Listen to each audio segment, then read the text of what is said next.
Hi everybody, today we will talk about how to fix or how to solve the problem of Coinbase. We click on settings. Here we click on apps, default apps, app settings. In this page you will search about the application of Coinbase and you will enter. Here in this page of app info you will click on first stop and you will click OK. Then you will enter to the window of storage.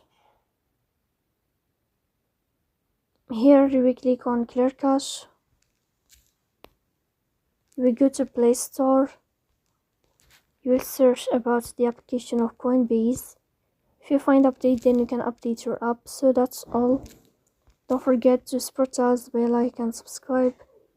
See you next time and thank you for your watching and your